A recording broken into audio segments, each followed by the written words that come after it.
name's John G. Sutton, and welcome to Anecdotes from Strangeways.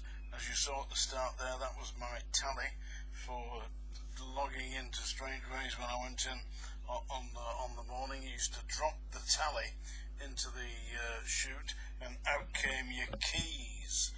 The keys were the actual keys that you took round the jail so that you could open and close the doors. Also, there were two main keys. One key for the door, one key for the cell. Yeah, and that's how you got round the cells, and I opened them up. I want to talk a little bit. As you can see, my key number was 66. Yeah.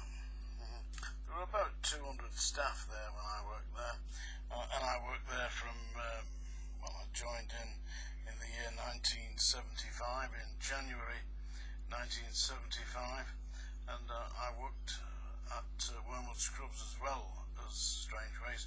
But these are anecdotes from Strangeways, so let me get back to the actual shift system. Believe it or not, the shift system started at 7 a.m. in the morning, and when I say they started at 7 a.m., at 7 a.m. in the morning you were actually on the landings, ready to go. And they had a big bell there, ding ding, ring the bell, that was for unlock. Of course, you unlocked, you'd counted, yeah, to make sure that all your inmates were present, and unlocked. And from 7 o'clock in the morning, you'd work through sometimes till 9 p.m. at night. And for those of you that can't count, that's 14 hours a day.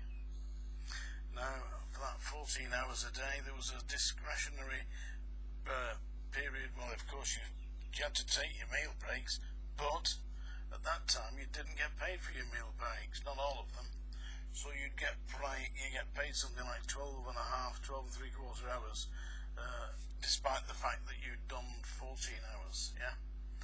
And that meant, that you were working more hours than you were being paid for, which was a big problem. And that continued till the early 1980s, when it was rectified, and they started to pay staff what's known as continuous duty credits.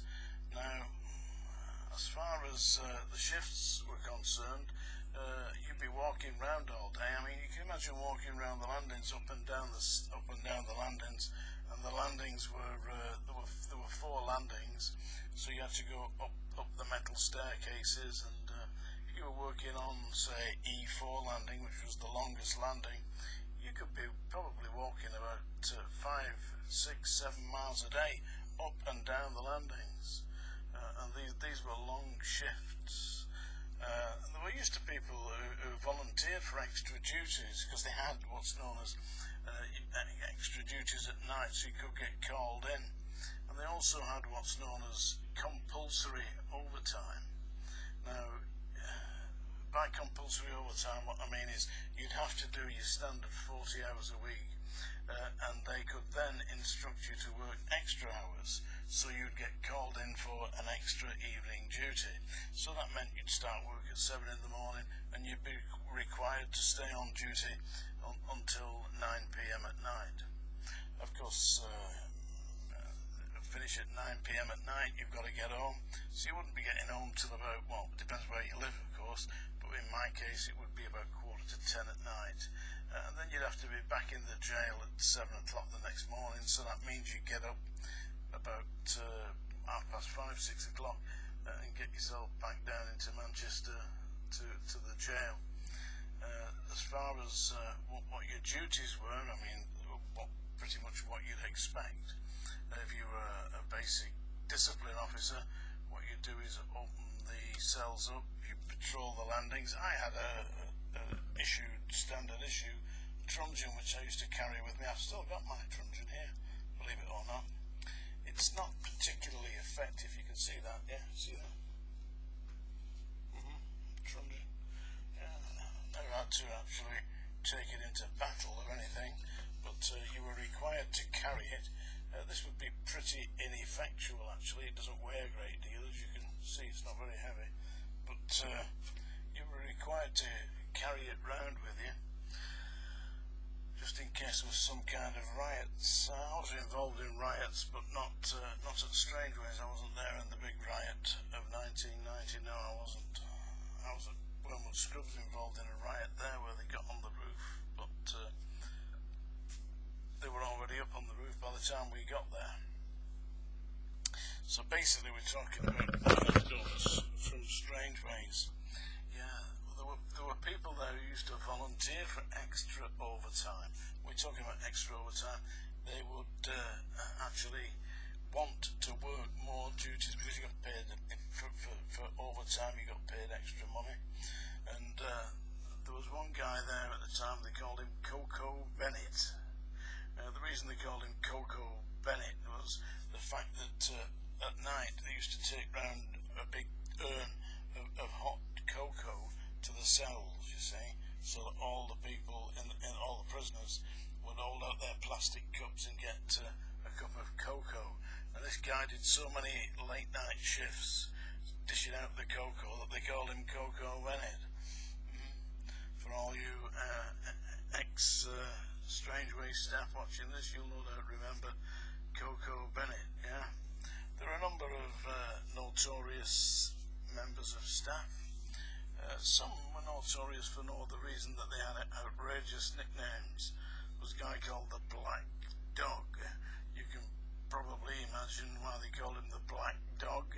He always looked as if he was in a really seriously bad mood. I don't understand why working there.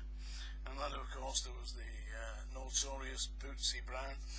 Not notorious because he used to put the boot into people, but he had big ammunition boots that had big studs underneath, so when he was stamping around the block, which is where he worked most of the time, you could hear him going boom, boom, boom. It was like one of these Jurassic Park films, you know, except it wasn't a dinosaur. Well, it probably was a dinosaur.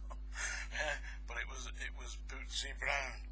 So there you have it, little anecdotes from Strangeways. My tally key that you can see. Where are we? Get it up there. Yeah.